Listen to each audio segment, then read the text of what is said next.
Nesse vídeo eu vou explicar os nodes do workflow padrão de criação de imagens do Comfy UI. Se você se pergunta como cada node e parâmetro funciona e qual o impacto no resultado final, você está no lugar certo. O objetivo desse conteúdo mais teórico é justamente responder essas perguntas e assim lhe dar o conhecimento para ter mais controle sobre as suas gerações.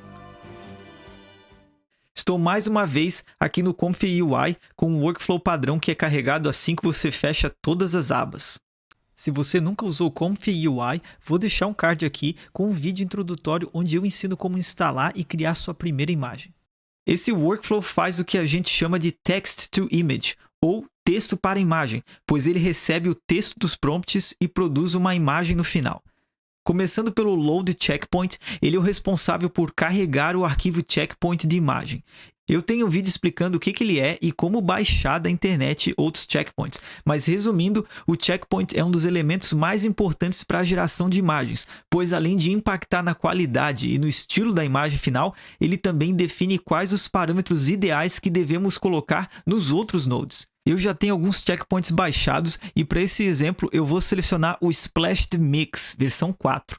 Perceba que esse node possui 3 conexões de saída. A primeira é o modelo. Precisamos passar ele adiante, pois é o que de fato vai produzir os resultados conforme os dados de treinamento. Essa conexão em amarelo, que se chama Clip, é a que fornece Text Encoders, ou seja, modelos responsáveis por transformar o texto dos prompts para um formato que a IA compreende.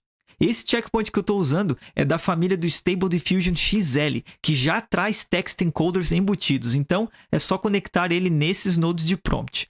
Mas também é possível baixar outros Text Encoders da internet e carregar separadamente.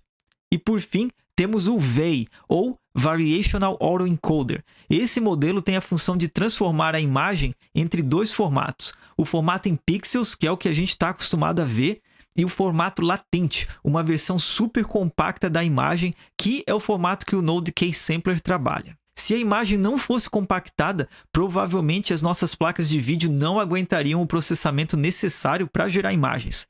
A maioria dos checkpoints possui um VAE embutido, mas ele também pode ser baixado e carregado separadamente se quiser, e por motivos que eu vou explicar em outro vídeo.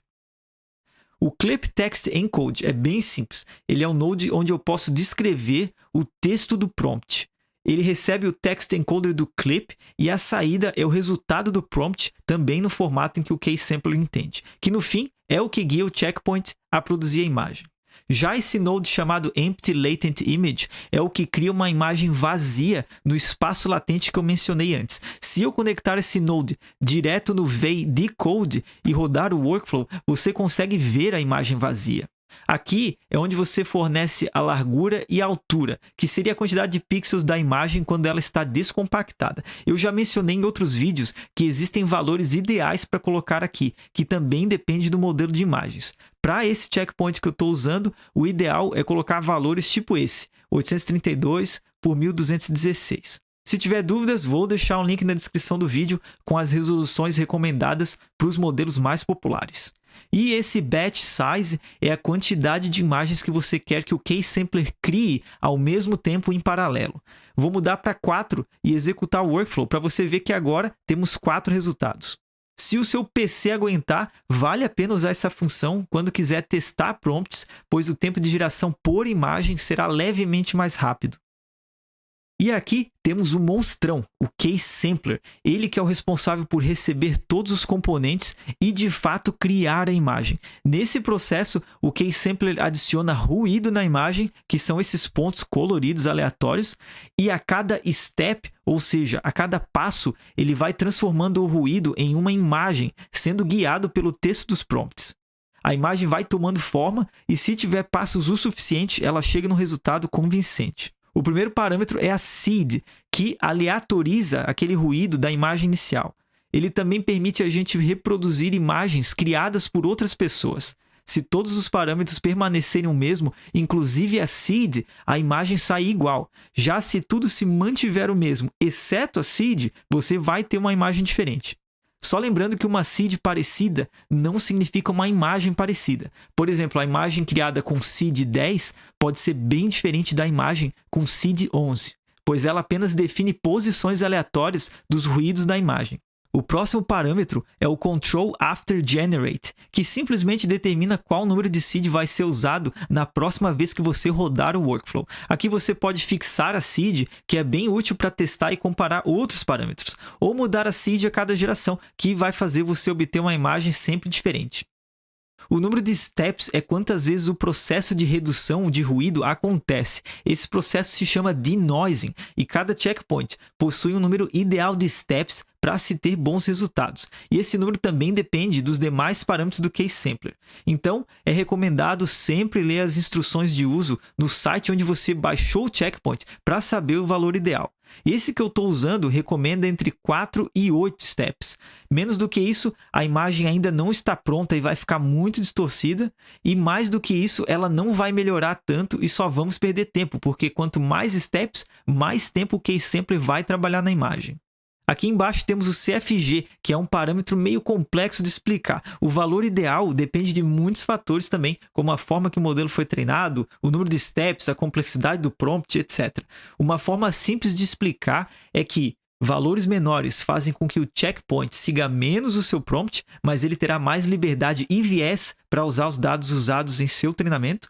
Já com valores maiores é o contrário, o modelo terá mais aderência ao prompt e menos liberdade. E além disso, há um maior contraste de cores. Se o CFG for muito longe dos números ideais, tanto para mais quanto para menos, a imagem vai ficar bem estranha. Então, novamente, veja as recomendações do checkpoint para garantir os melhores resultados. Esse que eu estou usando recomenda valores entre 1 e 1.5, mas em outros modelos, como o Stable Diffusion 1.5 e XL, é bem comum utilizar valores entre 3 e 10.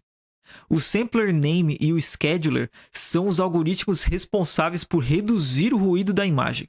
Eles determinam a velocidade e a forma da redução desse ruído. Existem combinações melhores que outras, e isso também depende dos modelos usados e, claro, do seu objetivo. É comum também você encontrar combinações que produzem resultados horríveis, mas esse é um assunto bem extenso que eu vou deixar para outro momento, para não deixar esse vídeo muito complexo.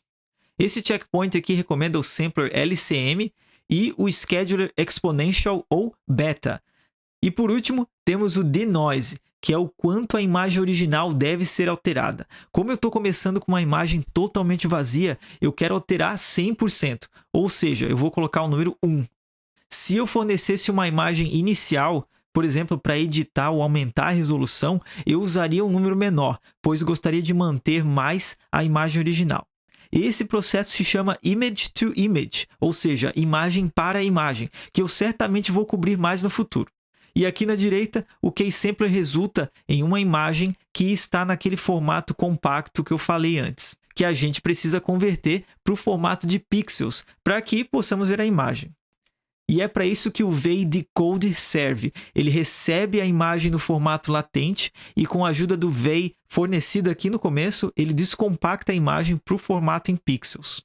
E finalmente, com a imagem em mãos, é possível conectar no Node Save Image, que salva a imagem na pasta Output do Comfy UI.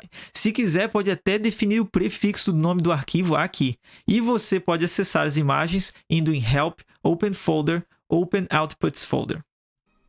E pronto, esse foi um vídeo um pouco mais teórico do que o normal, mas essa explicação vai te ajudar a controlar melhor seus resultados. Eu costumo fazer conteúdos mais práticos, pois os benefícios de cada ferramenta tendem a ficar mais claros quando se tem um objetivo em mente. Mas caso você tenha curtido, deixe um like ou um comentário que eu trago mais conteúdo desse tipo no canal. E por enquanto é só. E aí, ficou muito difícil? Por acaso esqueci de alguma coisa? Comenta aqui embaixo para que eu possa te ajudar e melhorar o conteúdo para todo mundo. Lembrando que a sua dúvida talvez já tenha sido respondida em algum outro vídeo do canal ou no meu Patreon gratuito. É só procurar por simplesmente IA mais tema. Ou se inscrever para receber notificações de novos conteúdos. E se você quiser se aprofundar sobre imagens generativas, eu vou deixar um link na descrição do vídeo com o melhor curso do Brasil sobre o assunto. Conto com o seu like, hein? Um ótimo dia para você!